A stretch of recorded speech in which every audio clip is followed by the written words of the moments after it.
4부 순서 이어가겠습니다. 정치권의 강펀치 날려주실 두 분 모셨습니다. 서영주 전 민주당 상근 부대변인, 정광재 국민의힘 대변인 나오셨습니다. 어서 오십시오. 네, 안녕하세요. 네, 안녕하세요. 반갑습니다.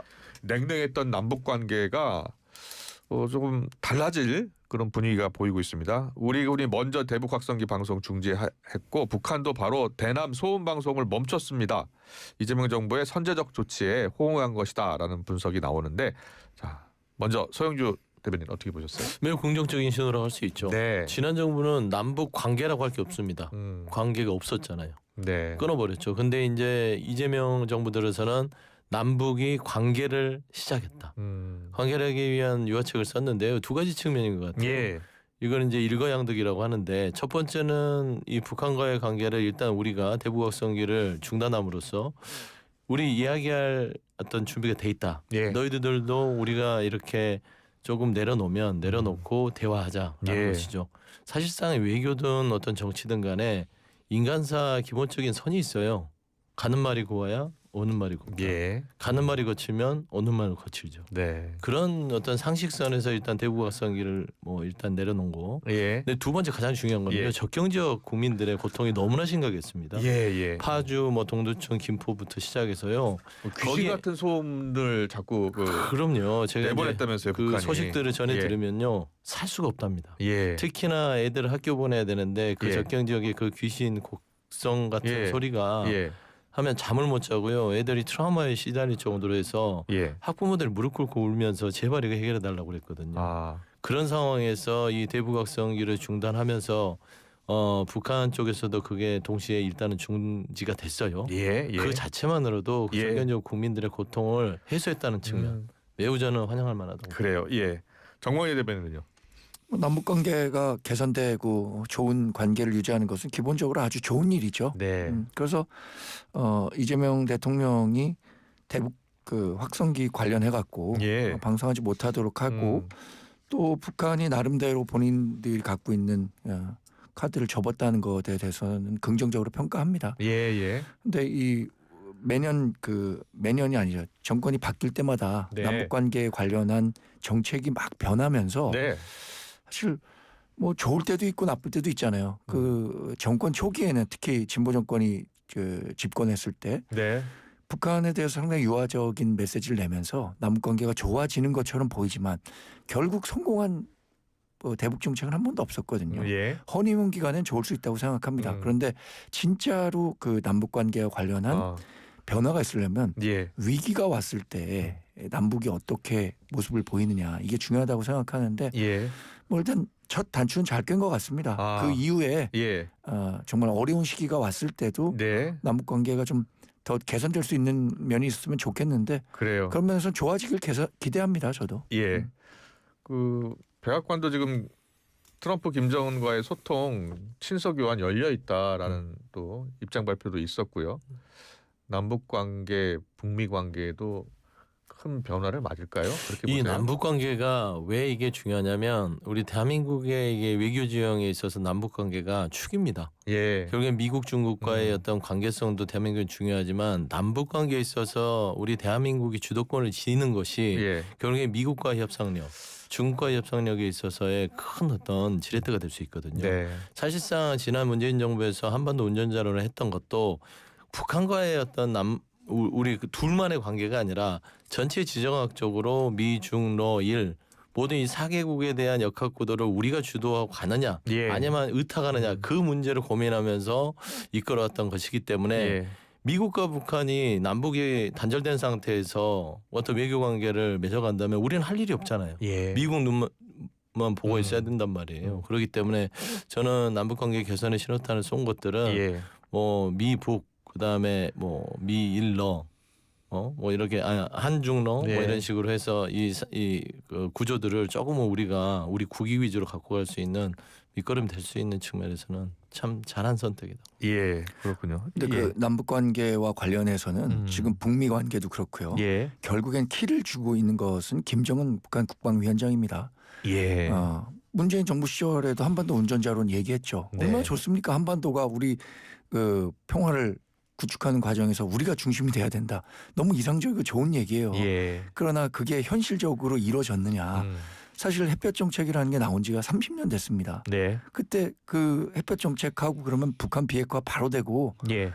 문재인 전 대통령이 도보다리에서 환담할 때 저 내일 모레 통일되는 줄 알았어요. 예. 그런데 그 이후에 과정이 어떻습니까? GDP 폭파하고 남북관계 단절되고 이런 것들을 보면 결국엔 이 남북관계 관련해서는 북한의 변화 없이 미국과 우리나라가 이런 변화를 이끌어내기 위한 노력은 해야겠지만 예. 결국에 마지막 키를 준 사람들은 북한 김정은이거든요. 예. 근데 지금 또 국제 질서와 관련해서는 북한이 러시아랑 굉장히 지금 그 긴밀한 관계를 구축하고 있습니다. 네. 우크라이나전에 참전하고 이른바 혈맹 관계가 더 강화되고 있는데 이런 환경에서 이 국제 질서 속에서 남북 관계가 급변하기는 쉽지는 않을 것 같아요. 저는 예. 아주 어려운 숙제다. 근데 쉽게 설명하면 이제 외교라는 게 구도가 어렵지 않습니다. 예. 예. 윤석열 정부에서는요 북중러 한미일 이 양축으로 나눠버렸죠. 네. 극한 대치입니다. 그러니까 북한을 변화를 기대한다는데 북한은 중국과 러시아 묶어버려요. 네. 우리 대화하지도 않습니다.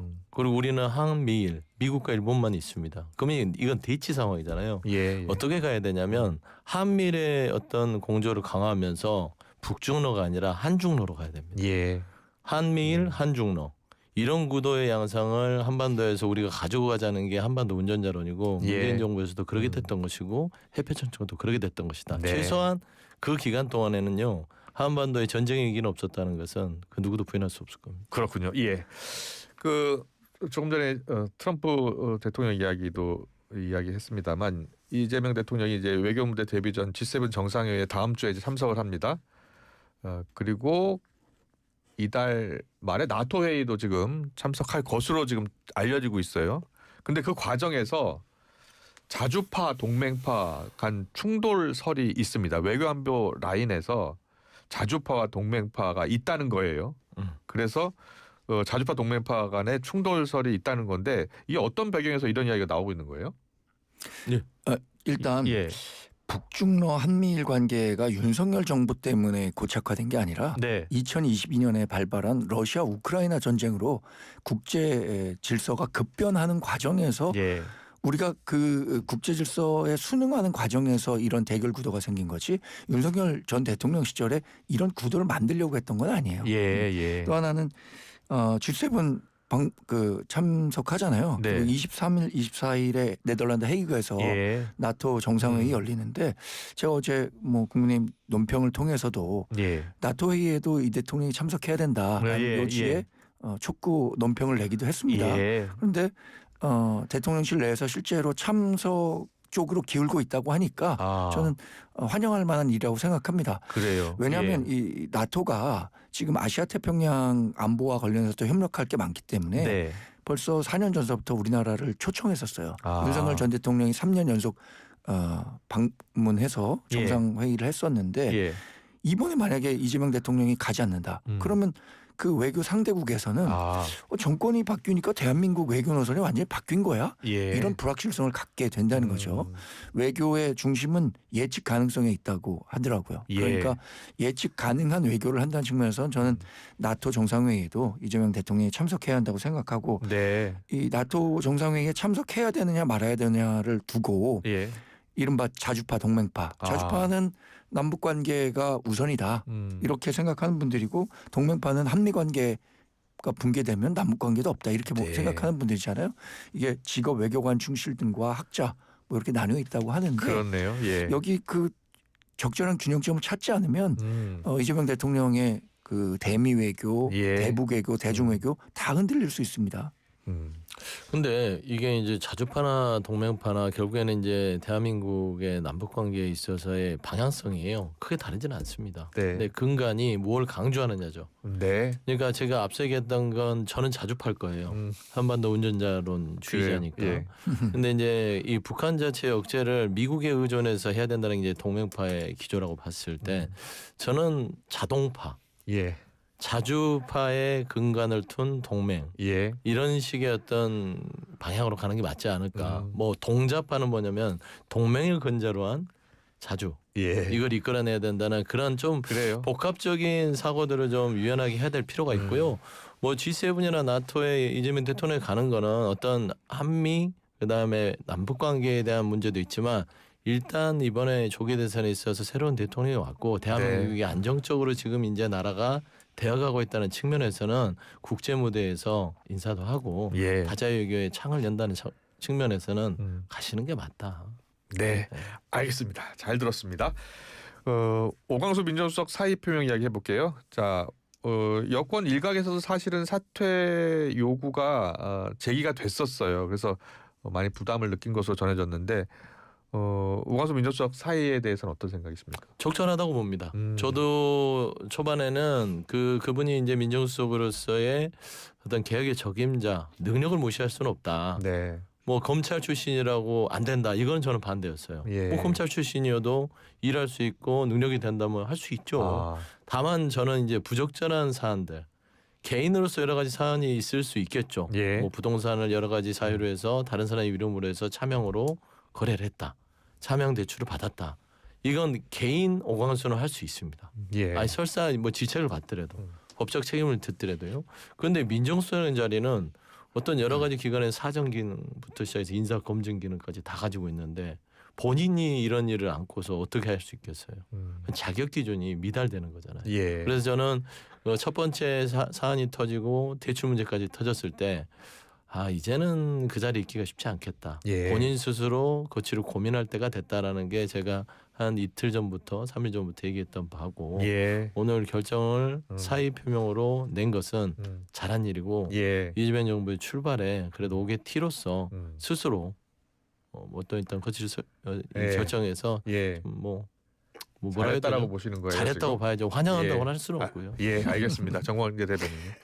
몇 가지 문제가 이게 중첩된 것 같아요. 예. 첫 번째는 검증이 좀 잘못된 거죠. 음. 물론 시기가 짧았다고 하더라도 네. 뭐 전현희 의원 같은 경우에는 윤석열 정부의 이 검증 시스템 때문에 그게 부실했기 때문에 됐다고 하는데 본인 사람들 쓰면서 전 정부 인사 시스템을 탓하는 건 전 말이 안 된다고 예. 생각하고 두 번째는 본인이 이 문제에 대해서 잘 알고 있었을 거 아닙니까? 예. 그렇다면 자신이 가려고 하는 자리가 어떤 자리인지 누구보다 잘 알 거고 네. 일단 본인이 고사했었어야 되죠.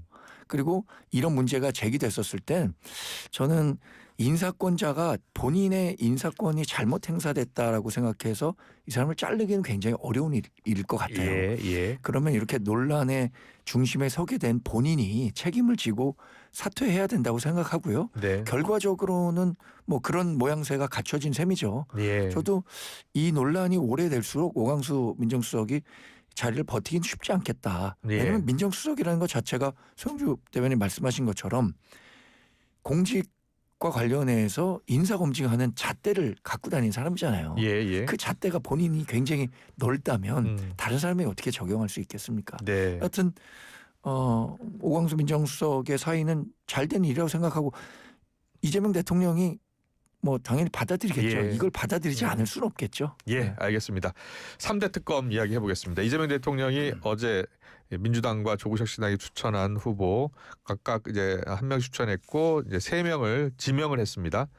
내란 특검의 조은석 전 서울고검장, 김건희 특검의 민준기 전 서울중앙지검법원장, 그리고 최혜병 특검의 이명현 전 국방부 검찰단 고등검찰부장을 지명했습니다. 자, 3대 특검 이제 출범을 눈앞에 두게 됐습니다.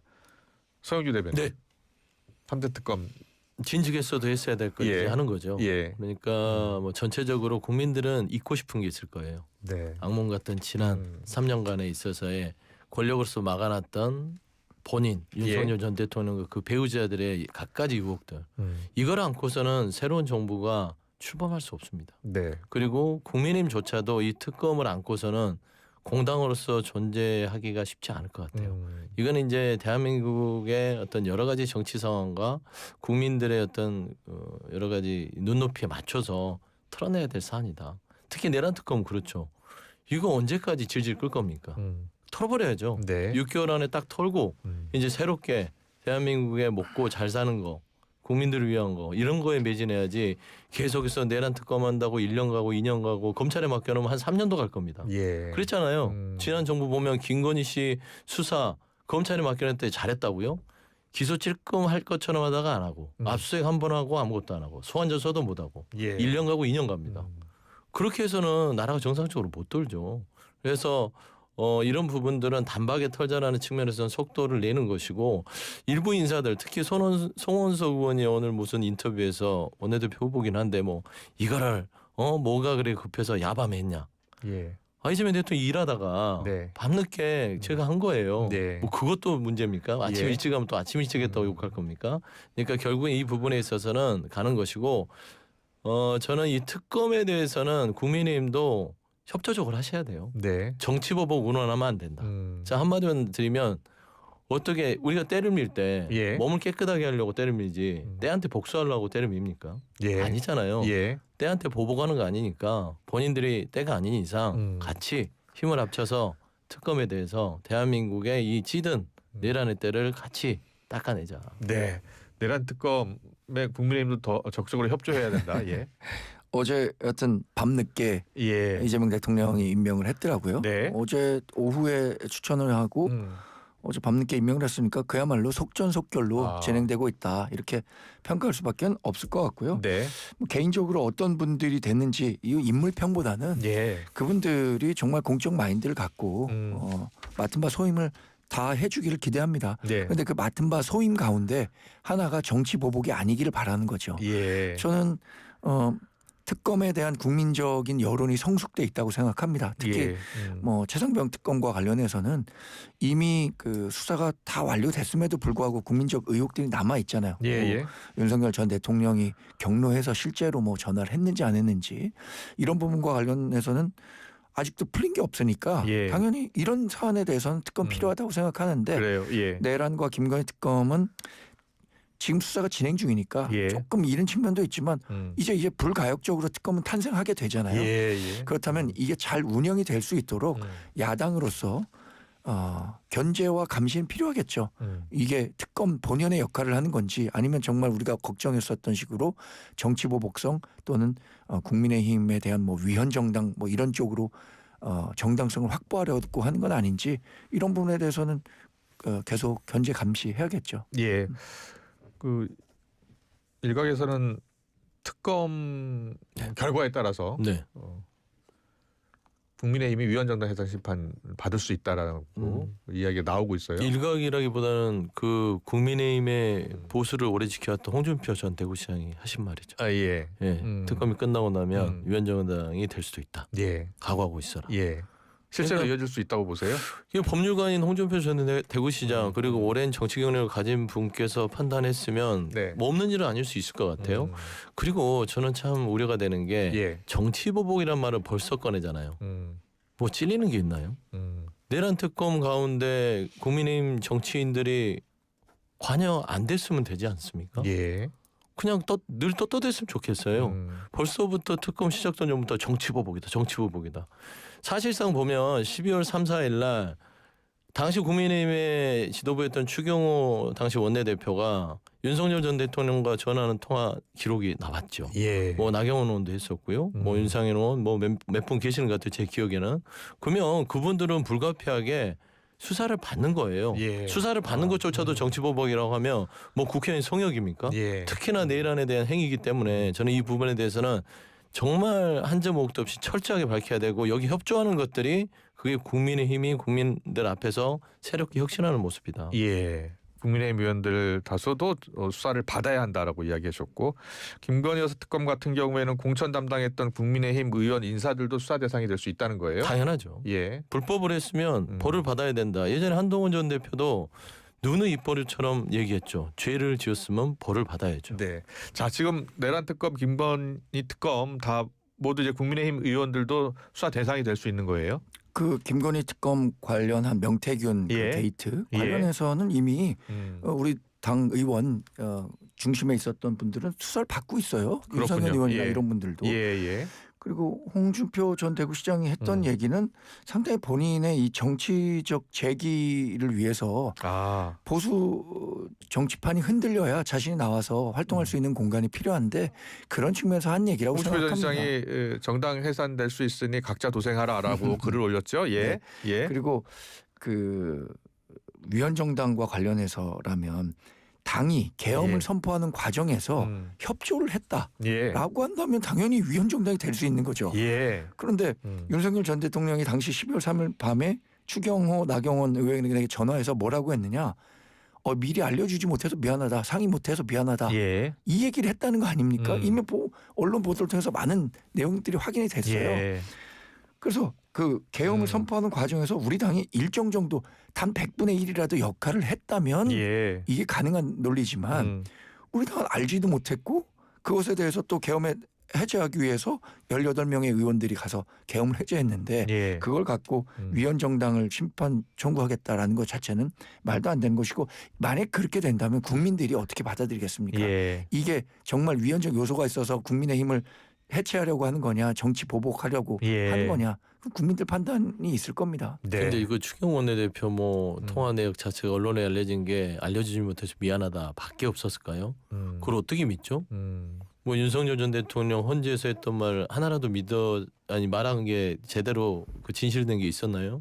재판 형사재판에서 다 거짓말로 드러나지 않습니까? 예. 믿을 수 없어요. 믿을 수 네. 없을 땐 수사를 할 수밖에 없는 것이고 그 진실을 수사를 통해서 밝혀야만 양자간에 다 좋은 것이고 국민들도 그걸 납득할 수 있는 것이에요. 네. 검찰에 맡겨놔서는요. 이거 1년, 2년, 3년 안에 안 끝난다. 그렇군요. 특검을 통해서 170일 안에 끝내는 게 대한민국의 국정 운영의 안정을 위해서 그래요. 도움이 된다라고 판단합니다. 근데 그 특검에 검사가 120명 파견되지 않나요? 그거밖에 안 되더라고요. 예. 아니 그러니까 그러니까 검사들이 결국 또 수사하는 거잖아요. 그렇죠. 그러니까 120명의 검사들, 그러니까 한 2,200명 정도 되는데 검사들이 예. 그중에 120명 하나의 지청 정도 수준일 수 있는데 이재명 대통령이 대표 시절에 150명의 검사가 투입됐어요. 한 사람한테. 예.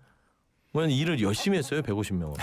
그렇죠? 예. 그러면 120명 불러다 일을 열심히 시키는 아니 거죠. 앞서 이제 검사가 네. 제대로 수사할 수 있겠냐고 해서 네. 제가 특검에는 검사들이 120명 들어간다는 거예요. 예. 아니 150 그리고 명은 지금 뭐 검사들 120명 들어간다고 해서 150명이지 한 번에 150명이 투입된 건 아니잖아요. 연휴 6개월 120명이나 연휴는 네, 150명이랑 네. 똑같고요. 일단은 예. 120명 가지고 이런 얘기를 해요. 돈이 340억이 들고 120명에서 검찰을 여기에 투입하면 이 민생에 대한 수사는 어떻게 되냐. 말도 안 되는 소리예요. 대한민국에서 내란의 수사만큼 중요한 수사가 어디 있습니까?